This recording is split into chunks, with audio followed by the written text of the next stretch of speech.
Hello students, आज हम depreciation के अंदर इलस्ट्रेशन नंबर 7 करेंगे।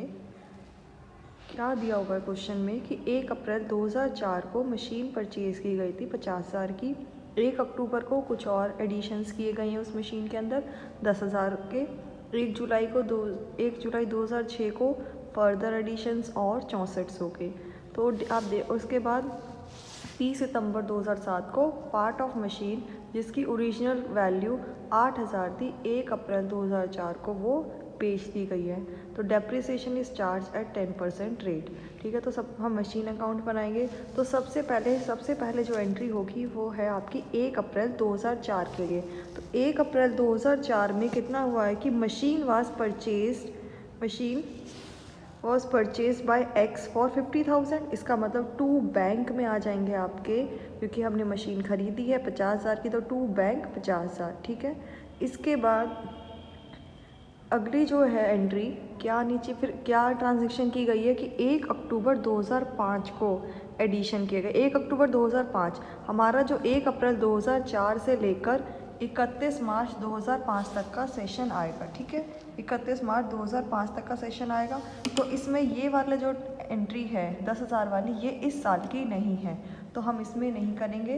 तो अब इसमें हम क्या करेंगे, अपने अकाउंट्स को क्लोज करेंगे। उस साल हमें क्या क्या करना है वो सारे आइटम्स करेंगे। जैसे कि डेप्रिसिएशन लगेगा, तो बाय डेप्रिसिएशन 31 मार्च 2005 को आप देखिए, ये वाला 31 मार्च 2005 को बाय डेप्रिसिएशन कितना आ जाएगा, 10% रेट है। 10% रेट के अकॉर्डिंग 50,000 का 10% 5,000, तो आपका बाय डेप्रिसिएशन 5,000। इसके बाद बैलेंस कैरेट डाउन 45,000 का। इसके बाद नेक्स्ट 1 अप्रैल 2005 को टू बैलेंस ब्रॉड डाउन 45,000 का टू बैलेंस ब्रॉड डाउन। ठीक है, इसके बाद क्या इसी साल हमने कुछ और एडिशंस किए हैं। 1 अक्टूबर 2005 को किया है, तो 1 अक्टूबर 2005 इसी में आएगा। To bank 10,000।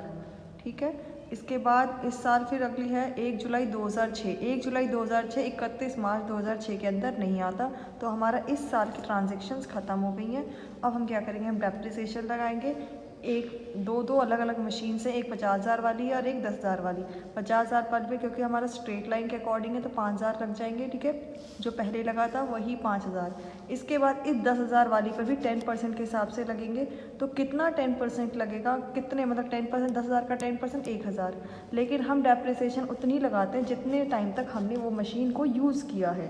तो यहाँ पे मशीन हमने खरीदी कब है, अक्टूबर को। इसका मतलब हमने अक्टूबर से लेकर मार्च तक हमने यूज़ किया। तो अक्टूबर से लेकर मार्च तक यूज़ करने पे कितने आ जाएंगे आपके 6 मंथ्स। 6 मंथ्स के अकॉर्डिंग आपकी डेप्रिसिएशन लग जाएगी, तो 500 के अकॉर्डिंग। तो बाय बैलेंस कैरी डाउन आप लोगों का निकल जाएगा, बाकी के बचे हुए बैलेंसेस आप निकाल लेंगे। इसके बाद क्या है कि अप्रैल 2006 में हम बैलेंस को ब्रॉड डाउन करेंगे। ठीक है, 40,000 और 9500 जो भी बैलेंस बचा है। इसमें देखेंगे कि 30 सितंबर 2007 नहीं, एक और है 1 जुलाई 2006 को। 1 जुलाई 2006 इसी के अंदर आएगा, अप्रैल 2006 से लेकर 31 मार्च 2007 में। तो 1 जुलाई 2006 को फर्दर एडिशंस किए गए हैं। तो टू बैंक मतलब एक और खरीदी गई है सपोज करो, तो टू बैंक 6400 रुपये, टू बैंक 6400 1 जुलाई 2006 का। इसके बाद और कुछ नहीं किया, सिंपल डेप्रिसिएशन लगाएंगे। इसमें 5,000 की लग जाएगी स्ट्रेट लाइन के अकॉर्डिंग। फिर 1,000 पहले हमने 6 महीने यूज़ करी थी तो 500 हो गई। अब पूरे साल यूज़ करिए तो 1,000 के हिसाब से हो जाएगी। अब इसके बाद इस वाली मशीन पे भी डेप्रिसिएशन लगेगी, इस वाले अमाउंट पर भी। तो कितना आएगा, 6400 इंटू 10/100। इसमें आ जाएगी आपकी 6400 इंटू 10/100 डिवाइड बाय कितने मंथ्स के लिए, 1 जुलाई अगस्त 9 मंथ्स के लिए, तो 9/12। ठीक है, 6400 इंटू 10/100 डिवाइड बाय तो 480 आ जाएगा। तो अब इस तरह से हम डेप्रिसिएशन निकल जाएंगे अलग अलग 3 मशीन्स की। इसके बाद बैलेंस कैरी डाउन होगा, बैलेंस कैरी डाउन के बाद ब्रॉड डाउन निकाल लेंगे। ठीक है, अब इसके बाद क्या दिया हुआ है क्वेश्चन में, एक और है कि 30 सितंबर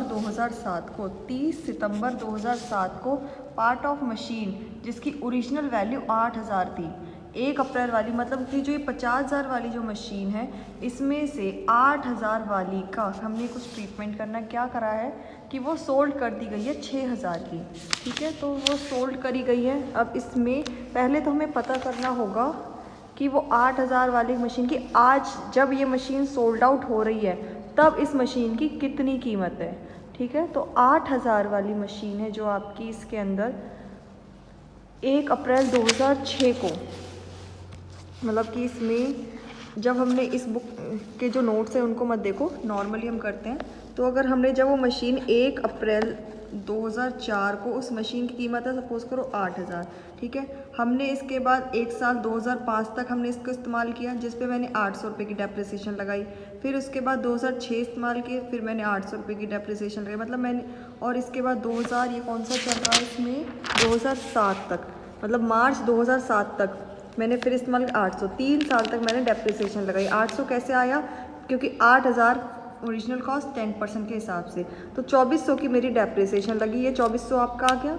इसके बाद कितनी बुक वैल्यू, आज इसकी कितनी बुक वैल्यू है, 1 अप्रैल 2007 को इसकी कितनी वैल्यू है, 5600। ये है हमारी 1 अप्रैल 2007 के लिए। अब इसके बाद मैंने ये मशीन बेची कब है, मशीन ये बेची गई है 30 सितंबर को। 30 सितंबर को, इसका मतलब अप्रैल, मई, जून, जुलाई और हमारा अगस्त, सितंबर, 6 महीने और इस्तेमाल किए।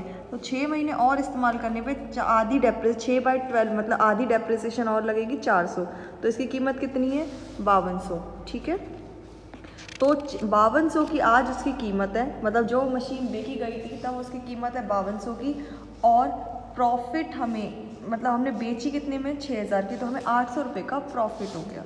तो हमने ये 800 रुपये का प्रॉफिट, यहाँ बाय डेप्रिसिएशन 400 और आ जाएंगे, क्योंकि बाय बैंक 6000 पैसे आ गए, बाय बैंक 6000, बाय डेप्रिसिएशन लगेगा 400, प्रॉफिट आ गया तो 2P&L 800। इस तरीके से आप फिर बाकी के बचे हुए वाले बैलेंसेस पे हम डेप्रिसिएशन लगाएंगे। बचे हुए कैसे, फर्स्ट जो आपकी सेकंड पार्ट और थर्ड पार्ट की मशीन है, इस वाली और इस वाली का तो कुछ हमने चेंजेस किए नहीं है, तो इसमें तो कोई इशू नहीं आएगा। अब नॉर्मली देखो, हम इसमें बाय डेप्रिसिएशन 5000, बाय डेप्रिसिएशन 5000, 5000 करते जा रहे हैं, लेकिन अब हम इसमें बाय डेप्रिसिएशन 5000 नहीं कर सकते। कहाँ गए, एक मिनट, इस वाले में जहाँ पर ये 4200 लिखा है वहाँ पे हम 4200 आएगा, 4200 आएगा, कैसे आएगा वो बताती हूँ भी, पर यहाँ पे पहले हम नॉर्मली 5000 लिखते, लेकिन अब 5000 नहीं लिख सकते। ठीक है, अब क्या करना है, देखो इसमें जो आपकी आपकी जो मशीन थी 50,000 की, जो आपकी मशीन है 50,000 की जो मशीन है, उसमें से 8,000 हट गए। 8,000 वाली जो मशीन है ये हमने सोल्ड कर दी, मतलब मैं ओरिजिनल कॉस्ट की बात कर रही, ओरिजिनल कॉस्ट की 8,000 वाली बेच दी है। बाकी के बचे हुए 42,000, मतलब जो 5,000 कैसे निकलता था, 800 इसकी डेप्रिसिएशन लगा के और 4200 इसकी डेप्रिसिएशन लगा के, ये टोटल होता था 5,000। ठीक है, तो ये टोटल 5,000 है, लेकिन अब मैंने ये 800 वाली मशीन को बेच दिया है, तो ये वाली डेप्रिसिएशन अब 800 वाली मैंने यहाँ पे आधे बीच में ही बेच दिया था, तो मैंने ये 800 वाली हटा दी। अब मेरे पास कितने वाली मशीन बची है, सिर्फ और सिर्फ 8,000 वाली बेच दी है, और कितने वाली बची है, सिर्फ और सिर्फ 42,000 की। अब इस 42,000 पर डेप्रिसिएशन लग जाएगी 10% के हिसाब से 4200। ठीक है, तो इस तरीके से डेप्रिसिएशन निकल जाएगी और बैलेंस कैरिड डाउन हो जाएगा। आई होप आप लोग को ये क्वेश्चन समझ आ गया।